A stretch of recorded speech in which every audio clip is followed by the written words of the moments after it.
Hello and welcome everyone. Recently we get to see the Morbius trailer which has been released by Sony. We will get to see Morbius on 22 January 2022, so it's the right time to discuss Morbius. In this video, we will know the origin and backstory of him, his powers and abilities as well as his weaknesses.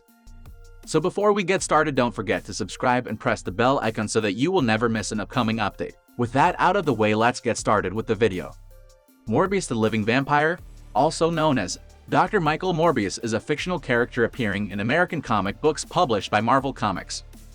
Created by writer Roy Thomas and originally designed by penciler Gil Kane, he first appeared as an enemy of the superhero Spider-Man in The Amazing Spider-Man issue 101 in October 1971. It was the first issue of Marvel Comics' flagship Spider-Man series written by someone other than character co-creator and editor-in-chief Stan Lee. Now let's discuss his origin and backstory in the Marvel Comics. Born and raised in Greece by his single mother, Michael Morbius experienced an isolated childhood due to his rare blood condition, which contributed to his ugly and unpleasant-looking appearance. But despite his looks, he was an intellectually gifted young man who spent his time reading books, and, in time, became a highly respected and Nobel Prize-winning biologist who specialized in the field of human and animal biology.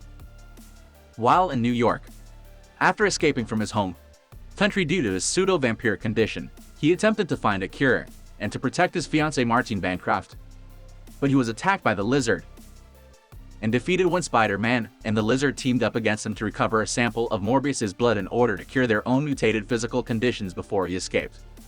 The truth behind his horrific condition is that, in order to cure himself of an unknown blood disease that was killing him, Morbius, using his past experience as an expert biochemist, had attempted to cure himself of the disease with an experimental treatment involving vampire bat DNA and electroshock therapy. However, he instead became afflicted with a far worse disease called pseudo-vampirism that mimicked some of the powers and the bloodlust of supernatural vampirism. Morbius now had to drink blood in order to survive. He once again fought Spider-Man and tried to drink his radioactive blood, but then he was hit by a lightning bolt at the same time, which cured him of his pseudo-vampirism and made him human again. However, he still retained a thirst for blood. While he was charged with the crimes he had committed as a pseudo-vampire and was represented by Jennifer Walters, whose dual identity as the She-Hulk was not yet publicly known at the time. Morbius selflessly saved Walters' life and stabilized her erratic transformations into the She-Hulk with a serum that he had created to cure the remnants of his own condition. He eventually regained his pseudo-vampiric state and first met Doctor Strange. Alongside Doctor Strange and Brother Voodoo, he battled Marie Laveau and witnessed the return of true vampires. Morbius later battled Spider-Man in the New York sewers. Now, talking about his powers and abilities, Michael Morbius experienced a transformation by electrical shock treatment and chemical ingestion into a pseudo-vampire.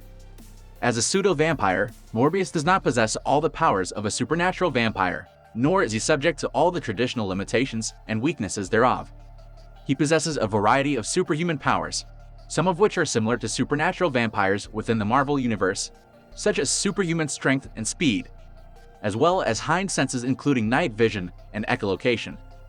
Due to his pseudo-vampiric condition, Morbius is forced to ingest fresh blood on a regular basis to sustain his life and vitality. How much blood he requires and how often he has to feed has not been specified in the comics. However, Morbius does not possess any of the mystical vulnerabilities that supernatural vampires are subject to, such as garlic, holy water, crucifix, or silver. Like supernatural vampires, Morbius does possess the ability to hypnotize beings of lesser willpower and bring them under his control, which can only be resisted by those possessing an extremely strong will.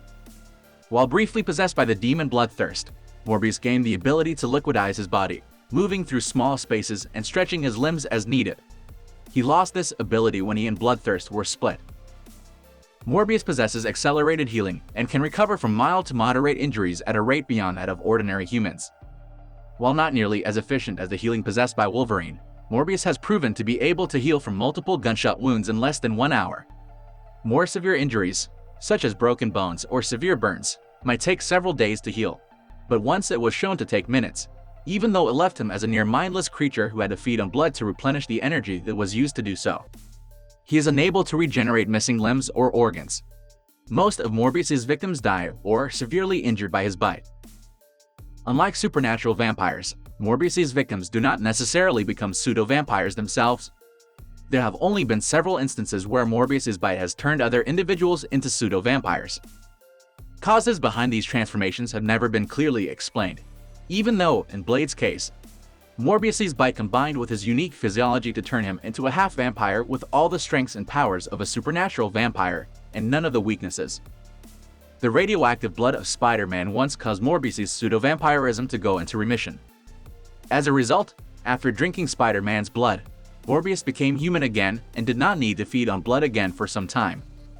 Morbius once developed a serum based on Spider-Man's blood, which would stave off his pseudo-vampirism for short periods of time. Morbius possesses the ability of transvection, which enables him to navigate wind currents and glide for great distances. In Morbius the Living Vampire Volume 2 Issue 2, it was alluded to that this ability may be related to hyper-evolved portions of his brain, caused by a combination of his blood disease and his pseudo-vampiric condition. Even before he contracted the disease of pseudo-vampirism, Michael Morbius already possessed a gifted intellect.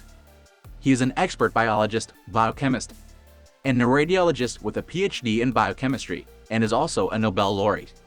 He also attended medical school, where he specialized in hematology.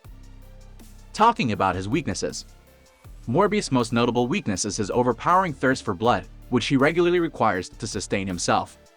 This vampiric urge has repeatedly come into conflict with his morals, as it has regrettably caused him to murder and feed on innocent people.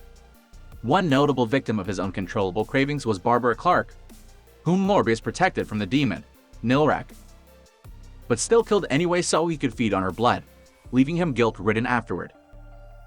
Morbius has a strong aversion to sunlight, thanks to his photosensitive skin, which allows some protection from major sunburn, in contrast to true vampires that are incinerated by it, with the result that he can move in daylight, but his powers are diminished, and he will stick to the shade if circumstances demand him to be active during the day.